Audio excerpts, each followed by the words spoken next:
Dans cette série, nous allons visiter le chemin du roi. Le trajet commence au château Frontenac à Québec et il va nous conduire au château Ramsay à Montréal. Durant ce parcours, nous allons découvrir les infrastructures, les personnages et les événements qui ont façonné le Québec dès le début de la Nouvelle-France jusqu'au 20e siècle. L'intérêt de le visiter est de voir ce qui a influencé notre histoire.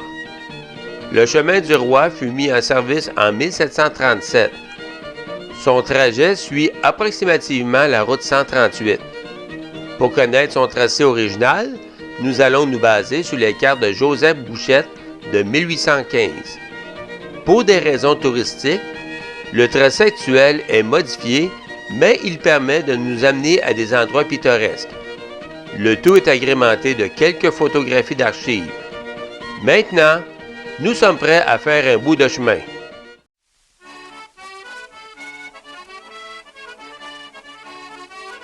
Nous entrons dans Trois-Rivières par la route 138, à l'est par le secteur de Sainte-Marthe-du-Cap. Le premier site d'intérêt est l'emplacement du cimetière Notre-Dame-du-Cap. Près de cet endroit, il y avait le fort Sainte-Marie, qui faisait partie du système de défense de Trois-Rivières au 17e siècle. Au début de la colonie, il était nécessaire de vivre dans un fort à cause des risques d'attaques iroquoises. En 1940, des gens ont construit cette réplique de la chapelle de Pierre Boucher. Le fort Sainte-Marie n'a laissé aucune trace. La présence du cimetière et la réplique de la chapelle est tout ce qui reste pour indiquer les débuts de la colonisation à Sainte-Marthe-du-Cap. Nous passons au secteur du Cap de la Madeleine. Les industries environnantes nous indiquent que les pâtes et papiers jouent un rôle important dans l'économie. Nous arrivons au sanctuaire de Notre-Dame-du-Cap. La basilique actuelle fut construite entre 1954 et 1964. Elle a un statut de basilique mineure. Les bâtiments administratifs sont tout près. L'intérieur est très grand.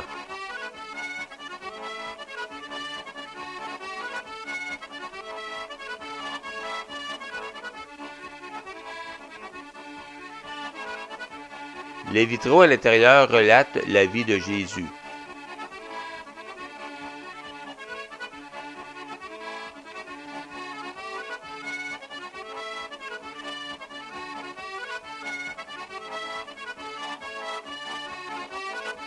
L'orgue offre toujours des concerts. Ce local nous rappelle la visite du pape Jean-Paul II en septembre 1984.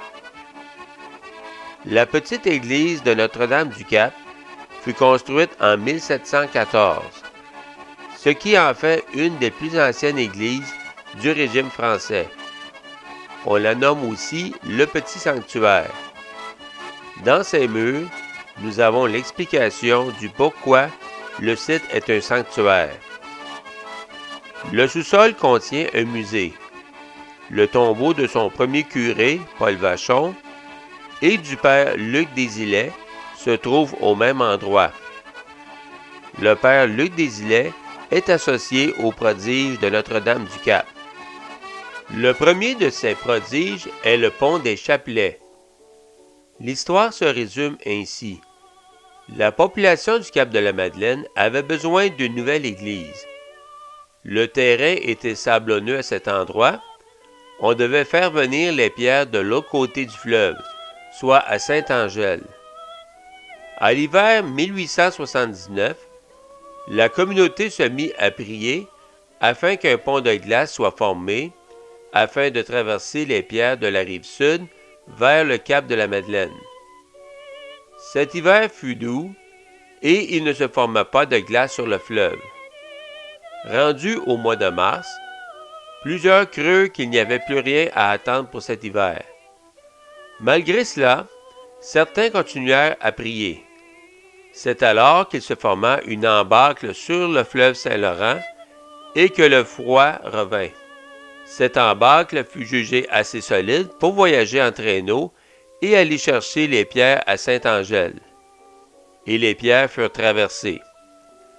L'embarque s'est défaite à mesure que le dernier voyage de pierre s'effectua. Que devrais-je penser de cela, car certains écrits parlent d'une légende. Une embâcle longue de 2 km, large de 5 mètres et ayant une forme irrégulière ne peut pas être considérée comme sécuritaire à cause des courants sur le fleuve et du début du printemps. Le poids des pierres dans le traîneau aurait normalement fait fissurer la glace et briser l'embâcle, toujours que les pierres ont traversé le fleuve. Leur nouvelle église fut bâtie. Elle est celle que l'on voit sur ces images d'archives. Elle est maintenant démolie. Plusieurs de ces personnes qui ont fait la traversée étaient encore en vie lors de l'inauguration du pont des Chapelets en 1924. Le musée conserve le reliquaire qui a servi à des tournées mariales entre 1947 et 1954. Il était posé sur un char allégorique et a fait la visite de plusieurs villes canadiennes. Le musée contient également des béquilles et des prothèses ayant appartenu à des gens qui furent miraculeusement guéris.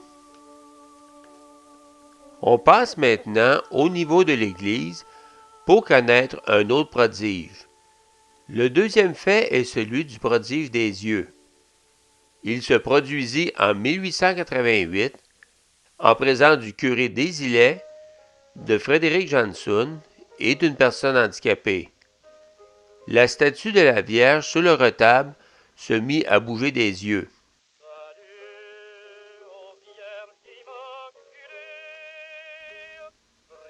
Cette statue représente Frédéric Johnson qui a œuvré à l'établissement du sanctuaire. Pour se rappeler de l'événement de 1879, un pont des Chapelets fut construit en 1924.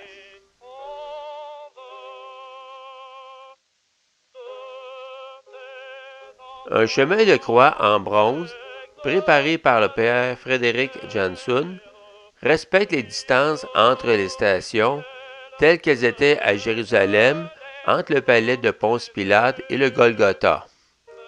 Il inclut une colline pour représenter la crucifixion et un tombeau.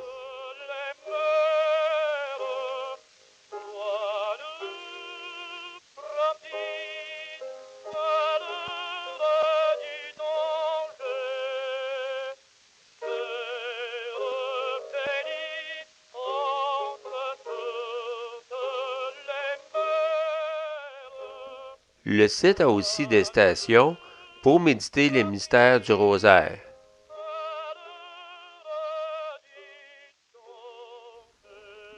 Le lac Sainte-Marie contient un îlot avec une statue de la Vierge.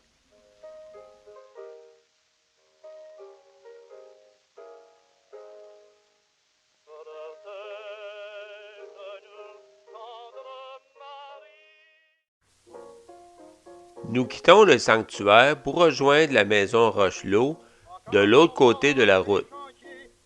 Ce bâtiment construit en 1742 a eu plusieurs fonctions. Manoir seigneurial de la famille Rochelot, résidence des Jésuites, bureau de poste. Le bâtiment est maintenant un musée. Le domaine seigneurial avait son moulin. Ce moulin banal fut construit à l'origine vers 1714. Il fut reconstruit à plusieurs reprises. Il fut démoli en 1939. Le plan d'eau à l'arrière est le vestige d'un canal faisant dévier l'eau de la rivière Champlain vers le moulin. Cet autre monument rappelle l'établissement de 15 filles du roi au Cap de la Madeleine.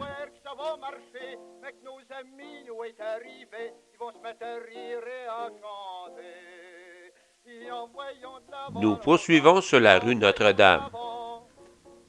Nous passons devant le gîte du chemin du roi.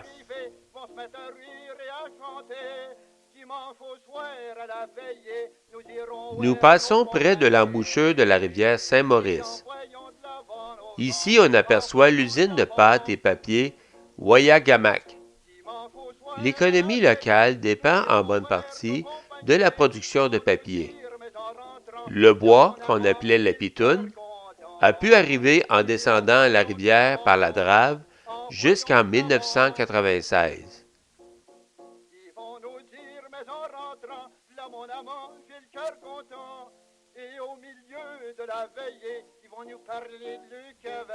Nous allons passer du secteur Cap-de-la-Madeleine à Trois-Rivières, par le pont du Plessis. Lors de la construction du chemin du Roi au 18e siècle, il n'y avait pas de pont pour traverser la rivière Saint-Maurice. Le pont traverse l'île de Saint-Christophe. L'inauguration eut lieu le 6 juin 1948. Elle rassembla une grande foule. Malheureusement, la structure était trop faible pour les grands froids. Le 31 janvier 1951, le pont s'est effondré.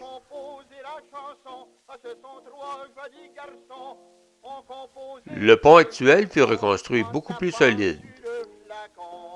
L'île Saint-Christophe contient un terrain de golf et une base militaire.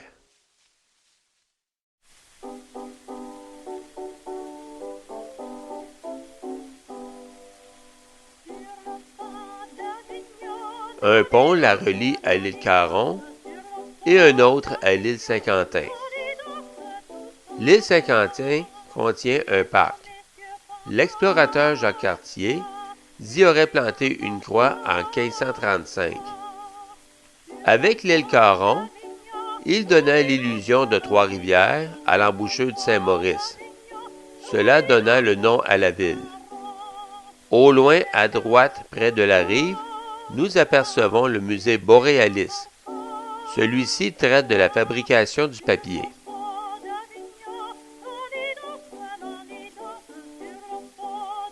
On voit ici l'embouchure de la rivière Saint-Maurice sur le fleuve Saint-Laurent. On remarque la différence de teinte de l'eau du Saint-Maurice et de celui de Saint-Laurent.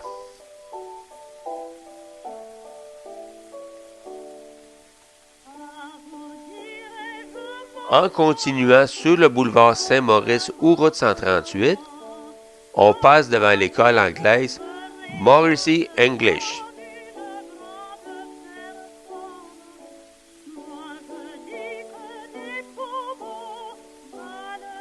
Ensuite, on arrive à l'église de Notre-Dame des Sept Allégresses. L'immeuble voisin est la chapelle Saint-Antoine. Ces deux lieux de culte sont gérés par les franciscains. La visite de ce lieu est complémentaire à celle de Notre-Dame-du-Cap, puisqu'elle nous fait mieux connaître le père Frédéric Janson. La chapelle contient le tombeau de Frédéric Janson à sa gauche. Le sous-sol contient un musée qui nous fait mieux connaître sa vie.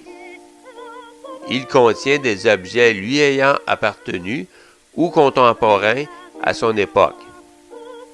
Il fut en contact avec le frère André de Montréal. Au fond du musée, il y a une crypte contenant des corps de frères franciscains. À l'entrée, on retrouve un buste de Didas Pelletier. Il fut un prêtre récollet canadien qui fut un constructeur d'églises. Il a vécu au 17e siècle. Sa cause de béatification fut déjà entamée, mais pour différentes raisons, elle n'a pas beaucoup progressé. Son corps serait à Trois-Rivières, mais il n'a pas été retrouvé. Maintenant, on tourne sur la rue Laviolette. On passe devant le séminaire Saint-Joseph. Il est une école privée. Le musée Pierre Boucher est dans ce bâtiment. Il contient une exposition sur Pierre Boucher, un pionnier et gouverneur de Trois-Rivières, et une autre sur Maurice Lenoblet du Plessis, un ancien premier ministre de la province de Québec. Il offre d'autres types d'expositions. Le palais de justice de Trois-Rivières fut construit en 1913. De l'autre côté de la rue, un monument nous rappelle l'ancien premier ministre Maurice Duplessis. À l'arrière du palais de justice, sur la rue François-Xavier, on retrouve le cimetière anglican Saint-James. Il y a aussi le cimetière Union. Cette pancarte nous indique qu'il y avait ici un cimetière juif près de la vieille prison. Avec l'expansion de la ville et à cause de la faible communauté juive, les sépultures furent déménagées à un cimetière à Montréal. Au coin de Tonnancourt et François-Xavier, on retrouve la maison Fugère, bâtie vers 1825. En continuant sur la Violette, on passe devant le musée Pop. Il offre différentes expositions sur plusieurs thèmes. La vieille prison de Trois-Rivières est associée au musée Pop. Cet édifice carcéral fut en fonction de 1822 à 1986. En plus des visites guidées, elle offre différentes activités reliées au milieu carcéral, telles que passer une nuit en cet endroit. Nous allons maintenant aborder la visite du vieux Trois-Rivières en allant sur ce qu'on appelle le Platon, c'est-à-dire en commençant par la place Pierre-Boucher. Au centre, il y a un monument érigé lors du 325e anniversaire de Trois-Rivières en 1959. Celui-ci est entouré d'une fontaine. Un autre monument voisin est dédié au Sacré-Cœur. Devant le bureau de poste, il y a le monument des morts des guerres mondiales. Par la caserne, on accède à l'emplacement de la bourgade d'origine de Trois-Rivières. Il était au commencement un fort en bois qui a servi à résister à plusieurs attaques des Iroquois.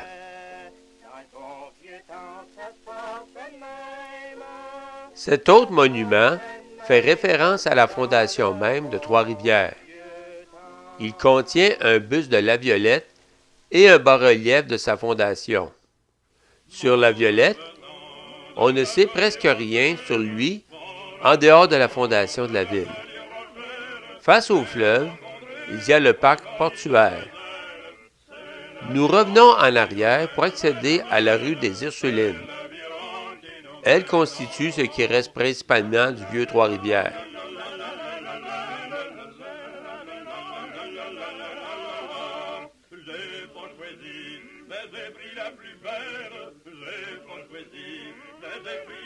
Le parc de la place contient un canon qui fut enlevé par les Britanniques à l'armée russe lors de la guerre de Crimée. Ce cadeau remercie les villes qui ont participé à l'effort de guerre. La guerre de Crimée a eu lieu en 1854 et 1856. L'immeuble en face est le manoir de Tonnancourt. Il fut construit en 1723. Il servit successivement de manoir, de résidence à un juge, de caserne, de presbytère, de siège de l'évêché de Trois-Rivières et de résidence pour les Jésuites. Il est maintenant la galerie d'art du parc. Elle offre des expositions et des ateliers de création pour différents groupes d'âge. L'édifice voisin, mais de l'autre côté de la rue, contient une plaque indiquant l'emplacement où habitait Médard Chouard, sœur des Groseilliers. Il était coureur de bois. Avec Pierre-Esprit Radisson, ils se sont rendus au lac supérieur et ont entendu parler d'une grande mer salée au nord. Mais c'est avec les Anglais qu'ils vont faire affaire et cela va générer la fondation de la Compagnie de la baie d'Hudson. Voici la maison Georges de Gane. En prenant la rue Saint-François-Xavier vers le fleuve, on trouve un monument dédié aux lavéranderies. Ceux-ci furent des explorateurs de l'Ouest canadien et ils se rendirent jusqu'aux Rocheuses.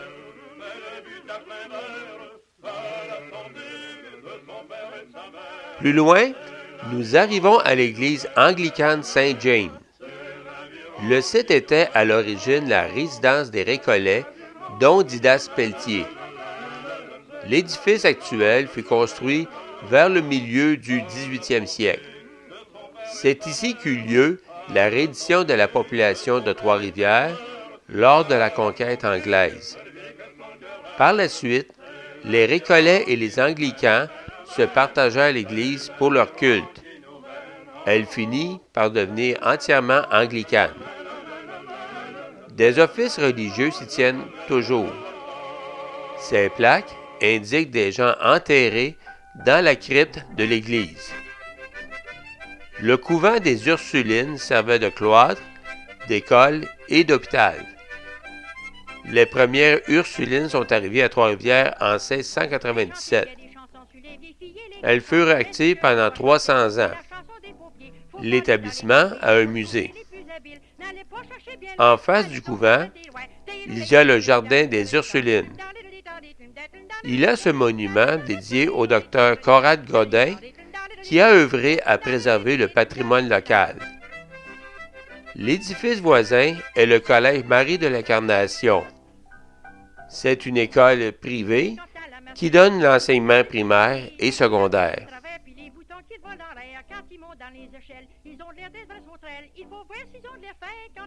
Les parents plus loin faisaient partie de la paroisse Sainte-Cécile, dont l'église est aujourd'hui fermée. Nous revenons à la place Pierre-Boucher. On doit se rappeler ici que l'ouest du vieux Trois-Rivières fut ravagé par un incendie en 1908.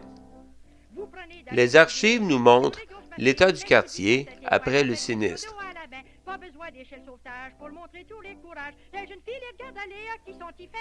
De la place Pierre-Boucher, on emprunte la rue Bonaventure. Nous passons devant le manoir de Niverville. Il fut bâti vers 1668. Il est un des plus vieux bâtiments de Trois-Rivières. Cette maison tient son nom du fait qu'elle a appartenu à la famille Boucher de Niverville. Le manoir est aujourd'hui un musée qui montre la vie bourgeoise dans le temps de la Nouvelle-France. Un autre monument de Morée-du-Plessis est situé dans la cour adjacente du musée. Le manoir de Blois, construit au début du 19e siècle, offre toujours un hébergement dans un décor bourgeois. Autre bâtiment d'intérêt, le restaurant Le Sacristain. Nous croisons la rue Hart. En allant à droite, on rencontre le monument de Ézéchiel Hart. Cette personne fut le premier juif à être élu député à l'Assemblée législative du Bas-Canada en 1807. Cependant, comme il ne pouvait pas prêter serment sur les évangiles, il fut expulsé de l'Assemblée. Malgré sa réélection l'année suivante, il fut expulsé de nouveau. Il faudra attendre en 1832 avant que les Juifs puissent siéger à une assemblée législative. On se dirige vers la cathédrale.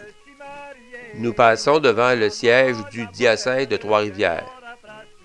Devant, on retrouve une statue de Monseigneur Laflèche, qui fut évêque de 1870 à 1898. Il est associé à l'idéologie des ultramontains qui croyaient à la prédominance de l'Église dans une société conservatrice. Nous accédons à la cathédrale de l'Assomption. L'architecte était Victor Bourgeot, qui a réalisé les plans de plusieurs églises à Montréal. Cette plaque nous indique que la paroisse existe depuis 1678. Les autres dates importantes sont la création du diocèse de Trois-Rivières en 1852 et la construction de cette cathédrale en 1858. Les vitraux semblent accorder une grande importance à la Vierge Marie. Ils ont été réalisés par Guido Nincheri de Montréal.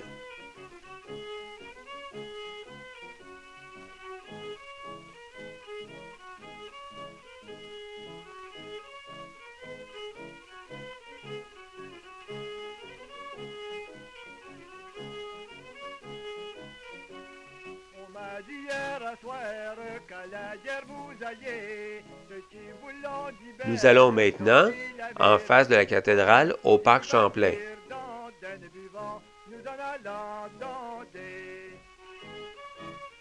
Ce monument représente des écrivains qui ont fait leur marque en Mauricie au 19e siècle et début 20e siècle. Benjamin Sulte était un auteur très prolifique dont sa principale œuvre porte sur l'histoire du Canada. Néré Beauchemin, médecin de profession et auteur du livre Les floraisons matudinales. Il vivait à Yamachiche. Antoine Gérin-Lajoie est l'auteur de la chanson Un Canadien errant et du roman Jean Rivard. Il était également originaire de Yamachiche. Edmond de Nevers est l'auteur de l'avenir du peuple canadien français. Cet autre monument rend hommage aux soldats américains qui sont morts durant la bataille de Trois-Rivières en 1776. Il fut mis en place par la Société des filles de la Révolution américaine. Nous ferons allusion à la bataille un peu plus loin. Celui-ci nous rappelle l'établissement d'une communauté juive en cette ville et rend hommage à Ezekiel Hart pour sa contribution à la démocratie. Nous rejoignons l'hôtel de ville avec sa bibliothèque.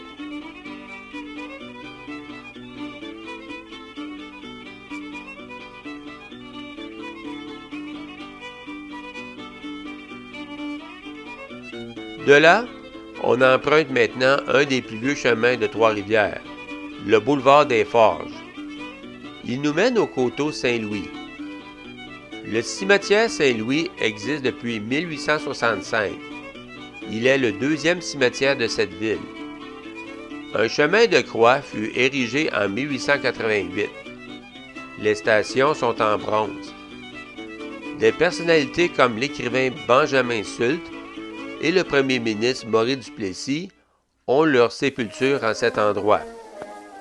Un peu plus au sud, sur le boulevard des Forges, ce monument rappelle le site de la bataille des Trois-Rivières, qui eut lieu le 8 juin 1776. Après le retrait des troupes américaines suivant le siège de Québec, une nouvelle offensive fut organisée. Les Américains arrivèrent à la pointe du lac la veille. Le cultivateur Antoine Gauthier leur conseilla de contourner Trois-Rivières par le chemin Sainte-Marguerite.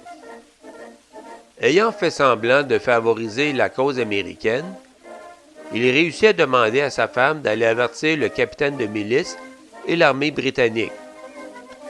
Celle-ci se réunit à la hâte et se positionna au coteau Saint-Louis, en haut de la côte Plouffe, ce qui fait que ces hauteurs donnaient l'avantage aux Britanniques durant la bataille. L'armée américaine fut déroutée et il n'y eut plus d'offensive de leur part au Canada. Un peu plus loin, on retrouve le moulin à vent des Forges. Construit en 1938, ce moulin a différents usages depuis ce temps. Présentement, il porte aussi le nom de moulin en fleurs. Toujours sur le boulevard des Forges, la porte Pacifique Duplessis sert d'entrée sur le terrain d'exposition. Il est nommé ainsi en l'honneur du premier missionnaire, Pacifique Duplessis, qui œuvra en ce lieu en 1618. Cette porte fut construite en 1938. En continuant quelques kilomètres plus loin, on arrive au fort du Saint-Maurice. Elle fut la première entreprise à exploiter le fer au Canada. Elle fut mise en fonction au cours des années 1730 et elle ferma en 1883. Les forges produisaient plusieurs articles en fer ou en fonte ayant plusieurs usages. On revient sur la rue Notre-Dame.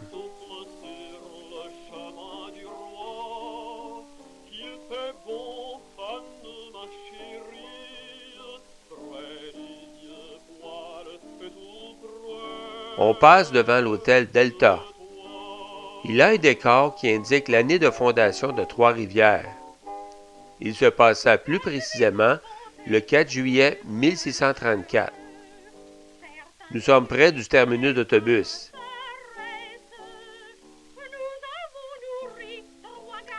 et nous continuons vers l'ouest. Le pont La Violette permet de traverser le fleuve Saint-Laurent vers la rive sud.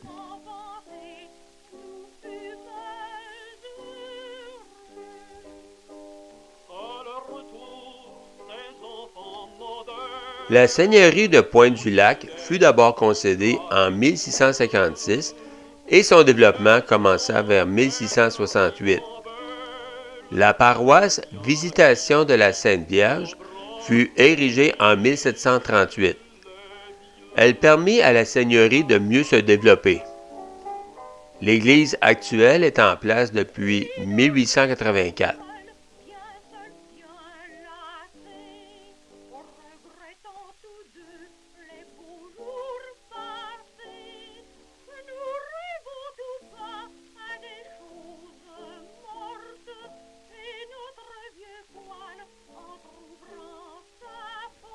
Le moulin seigneurial de Pointe-du-Lac fut bâti vers 1765.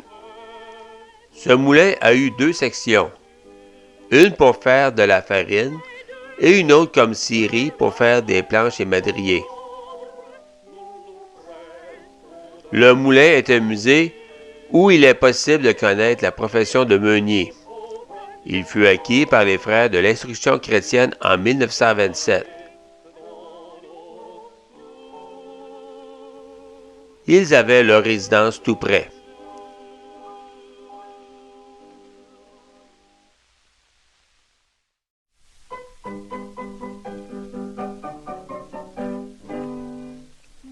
Le site offre également le sentier Forestia pour les randonnées pédestres. Dans les cultures locales, il y a déjà eu des champs de tabac et de seigle.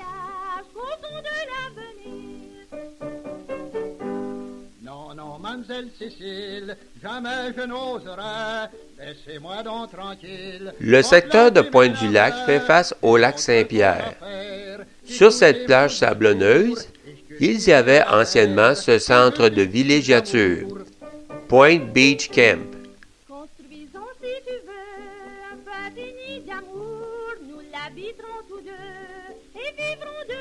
Les rives du lac Saint-Pierre sont également une zone inondable au printemps.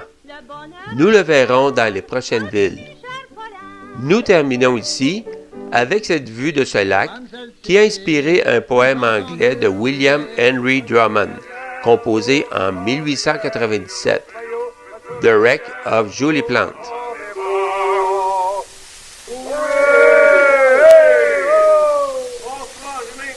Bonsoir, mon brave.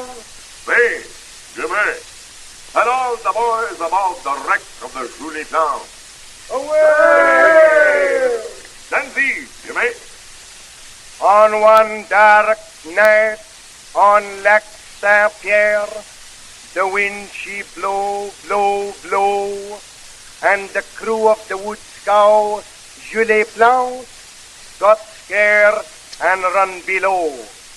For the wind she blow like hurricane, by and by she blow some more, and the scow bust up on Lac Saint-Pierre, one harpon from the shore. The captain walk on the front deck and walk on the hind deck too. He called the crew from up the hole.